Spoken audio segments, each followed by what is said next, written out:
Oke, assalamualaikum warahmatullahi wabarakatuh. Perkenalkan, nama saya Sabrina Nisa Rusdiana. Saya berasal dari kelas B KI 1C. Di sini saya akan menyampaikan beberapa materi dari mata kuliah dasar-dasar bimbingan konseling yang diampu oleh dosen Bapak Zin Hadi. Yang pertama, saya akan menyampaikan tentang kajian teori perkembangan karir dalam bimbingan dan konseling.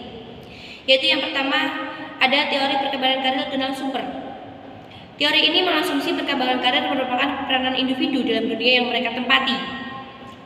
Ia juga menjelaskan bahwa peranan individu mencakup pengaruh dari hasil belajar, layanan kelompok, peluang kerja, dan keluarga bagi perkembangan karir sepanjang hidup.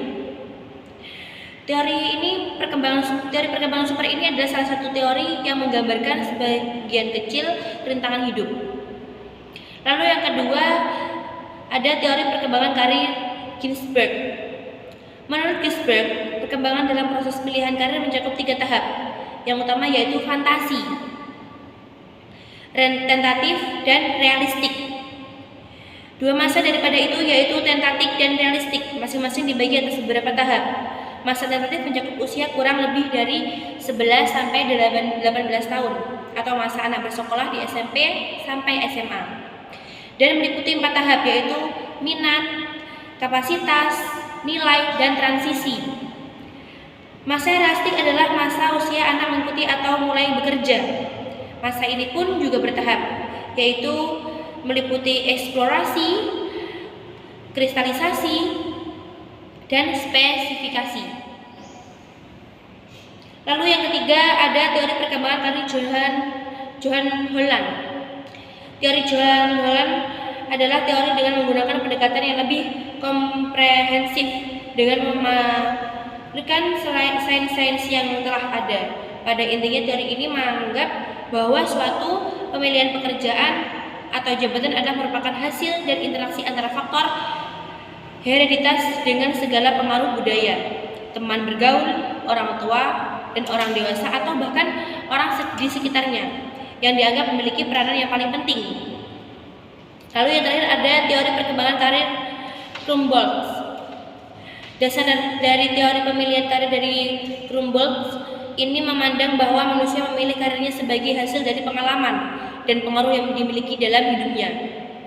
Pengalaman dan pengaruh ini termasuk orang tua, guru, hobi atau ketertarikan yang menggerakkan individu untuk mengenal serta mengeksplorasi pekerjaan yang diasosiasikan dengan elemen dalam hidupnya.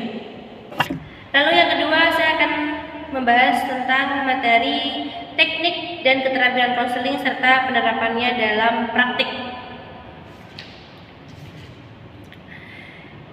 Yang pertama yaitu macam-macam teknik konseling. Menurut Makaro pada tahun 2010, teknik-teknik konseling adalah cara yang digunakan konselor dalam hubungan konselingnya untuk membantu klien dalam berkembang potensinya serta mampu mengatasi masalah yang dihadapi dengan nilai sosial, budaya, dan juga nilai agamanya. Ada beberapa teknik konseling menurut Makaro yaitu perilaku atau attending, empati, refleksi, merencanakan, menyimpulkan, memimpin, menjernihkan, memudahkan, dan masih banyak yang lainnya. Yang kedua ada macam-macam keterampilan konseling. Keterampilan konseling menurut Ilifei dipandang sebagai keterampilan minimal yang harus dimiliki seseorang konselor profesional, sehingga penguasaan keterampilan konseling akan menjadi salah satu jaminan dalam keberlangsungan proses konseling untuk mencapai tujuan konseling yang diharapkan atau yang dicita-citakan juga. Gibson dan Michelle menyebutkan ada 4 keterampilan dasar konseling yaitu keterampilan komunikasi, diagnostik, motivasi, dan juga memanajemen. Lalu yang ketiga ada prosedur dan teknik-teknik konseling. Yang pertama, prosedur konseling adalah salah satu proses atau langkah-langkah yang harus ditempuh dalam satuan kegiatan, yaitu menentukan masalah, pengumpulan data, analisis data, diagnosis, prognosis, terapi, atau evaluasi, dan masih banyak yang lainnya. Lalu yang kedua, teknik-teknik konseling.